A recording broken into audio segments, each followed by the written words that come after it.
It's looking like Sony buying Bungie wasn't the only poor choice of acquisition for major video game companies within the last few years, because according to Derek Strickland from Tweaktown, Call of Duty Warzone Mobile revenues are down 67% versus what CoD Mobile itself did just a few years ago.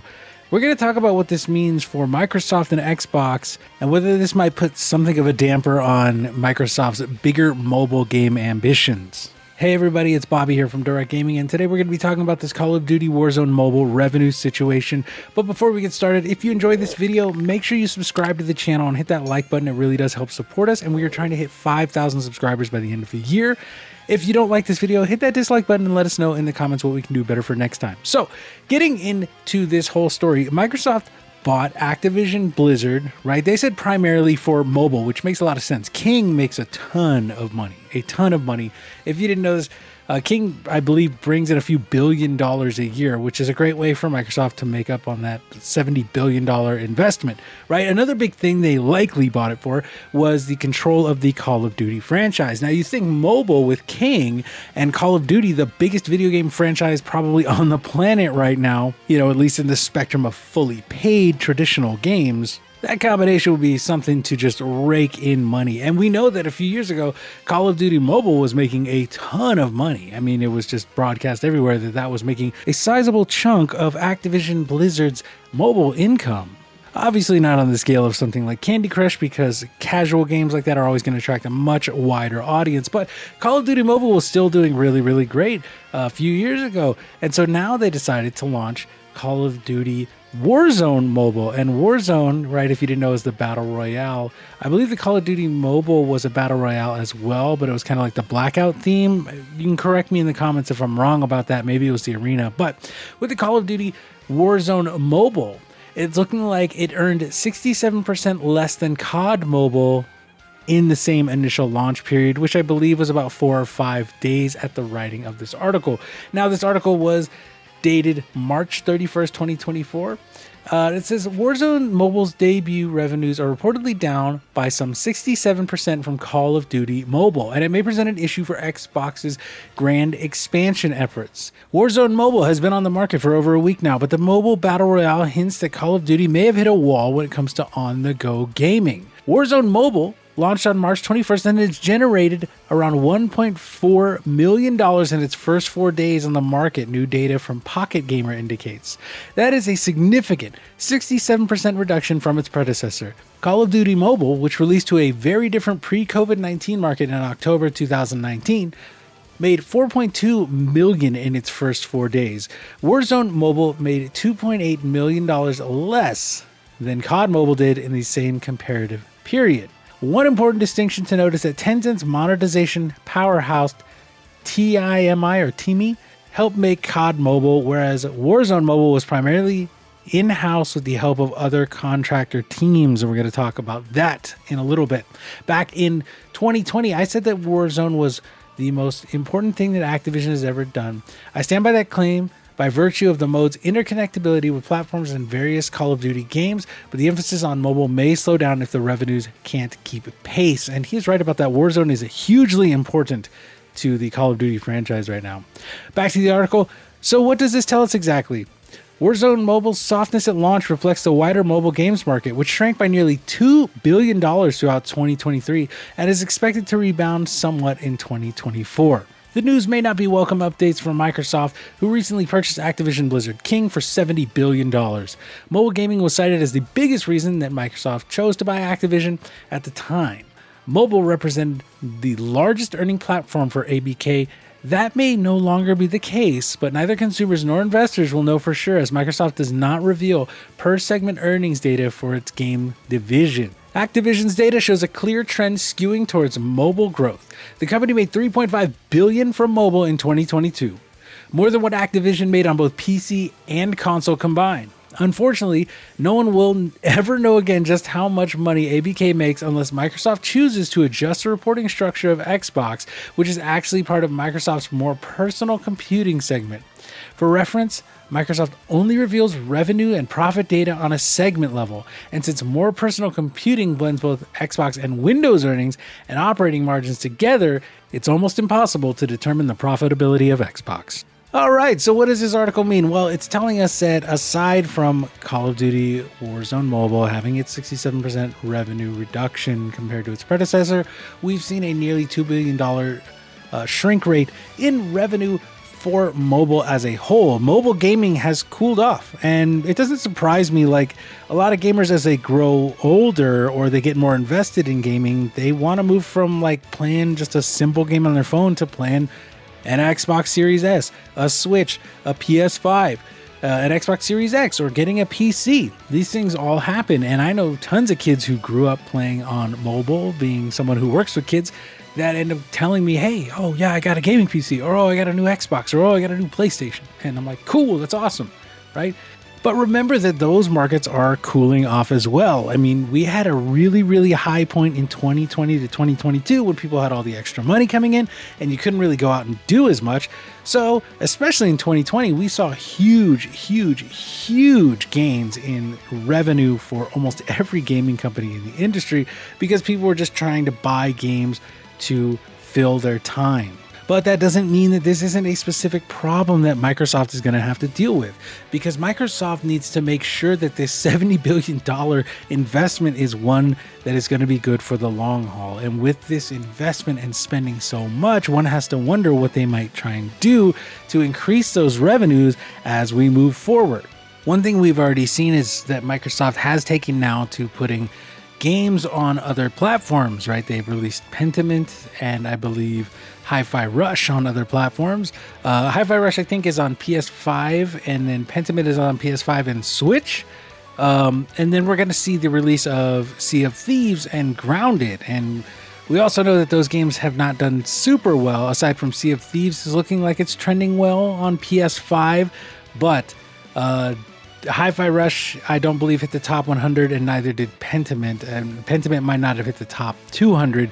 So this is going to be something that Microsoft has asked themselves, is it worth it, or do they need to do more? Because smaller games like this aren't really going to win you a ton of points. Personally, I know that a lot of critics love the Hi-Fi Rush, but a lot of people just either have tuned out on it because it's already an old Xbox game, or even Xbox Game Pass fans. I know the completion rate of the game itself, I think, is less than 10%, and the completion rate of the first level is less than 50%. Now, when we talk about having, that game talked about having 3 to 5 million players, something like that. If 50% of them don't really finish the first level, right, what do those players mean? And Microsoft needs to be asking themselves that. What can we do? And my thing has been, hey, just make better games. My whole thing with Microsoft the last few years has been they need to just focus on really delivering. They have some great IP now, and they're coming up with new IP, and they have great studios that work for them, and they need to utilize that to the fullest, because adding Activision-Blizzard is going to be okay, but if you're just putting out CoD after CoD, especially with the contractor policies that they have, it's just not going to be a good thing, and it's just going to lead to a decline in quality for Call of Duty, which has already been on the decline for the last several years, which led to Modern Warfare 3 last year really already being just a disaster in terms of COD, right? It still sold a ton compared to other games, but in terms of Call of Duty, it was something like a 30% or a 40% reduction in their normal expected sales. Now, we mentioned that this game was made with a contract team as well, and that is one of the things that I do think is going to be an issue for Microsoft moving forward, especially with Call of Duty. If you're going to be working on a Call of Duty and trying to keep up that yearly cadence, which it sounds like they are trying to do, and I assume that's to make the money back from their huge investment, because those shareholders over at Microsoft are going to want that money back sooner than later, they're going to need those CODs coming out every year, and then having a contractor policy like they tend to do with every other one of their subsidiaries, right?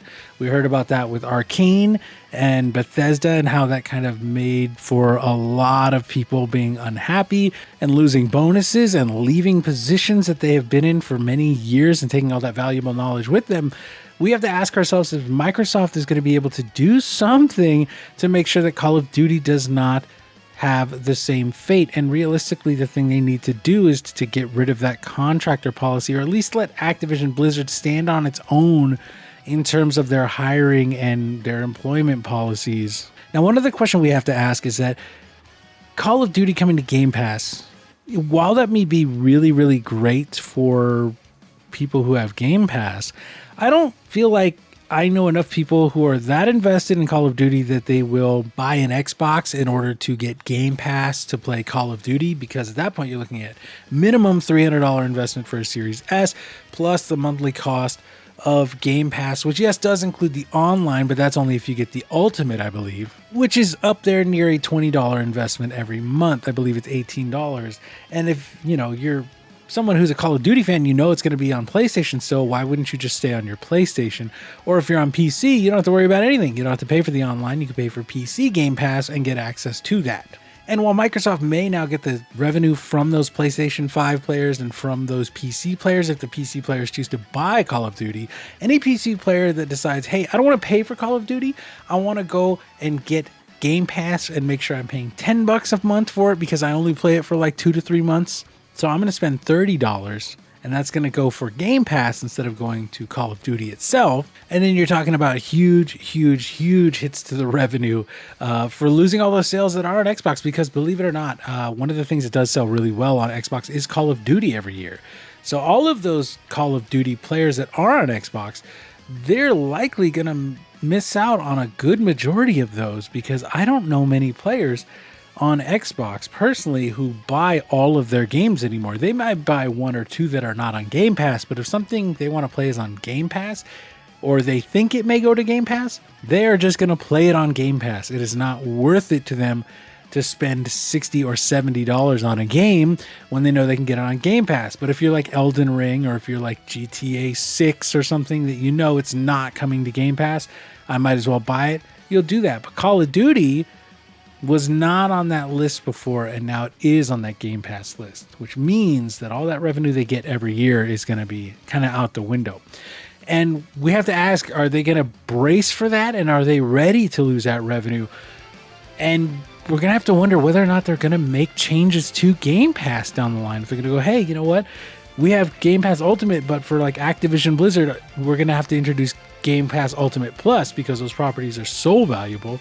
We need you paying $24, $26 a month as opposed to $18 like it is right now. One thing is for sure, Microsoft bought Activision-Blizzard, and basically since, there's been nothing but like this downward spiral. And this is not really on Microsoft. This is something that Activision-Blizzard sold because they knew they were going to hit this downward spiral, and they said, hey, let's just unload it off on somebody else. And it's kind of like Sony with Bungie, right? They made this investment thinking, hey, you know what? This will help us out with our aspirations, having these grand ambitions to grow, right? Sony with the live services, and Xbox with just the expansion and mass marketing of Game Pass will have everything you could ever want on it. Both these companies went into these acquisitions thinking, oh man, I got a sweet deal. I'm going to have this and it's going to solve all my problems.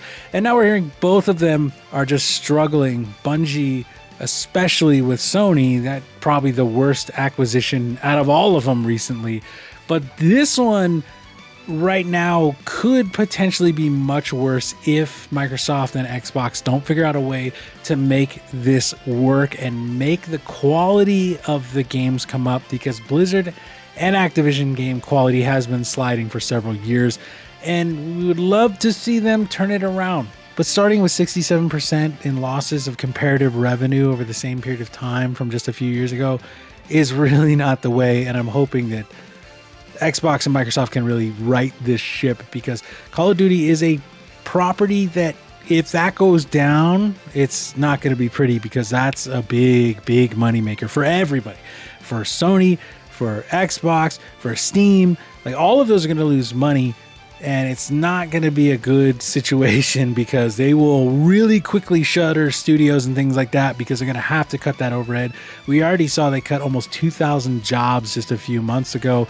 And this kind of revenue loss, especially if it starts hitting the console sales, is not going to be good. Anyway, that's enough out of me. What do you think about these COD revenues going down? Does this spell trouble for ABK / MS / Xbox / Phil Spencer / Sarah Bond? Are they all in trouble? Or is this something that just, hey, yeah, mobile's, facing a hiccup right now and they'll be fine, because they could be fine. It could be that, hey, they're going to work everything out. They're going to let Activision have their control over their people and not force the contractor policy on them, which means that institutional knowledge is not lost every 18 months, which means that we get good quality Call of Duty games, whatever that might mean. Same thing with Blizzard, right? I would love to see Overwatch improve, and I'm really hoping it does. The cancellation of the PvE was devastating to me on a personal level. That's the one thing I wanted Microsoft to do, is to go, hey, we're going to give you more money for this PvE, let's make it happen. And the first thing that happens is they just kind of gut that whole department, which is really unfortunate because I really wanted that to make a turnaround.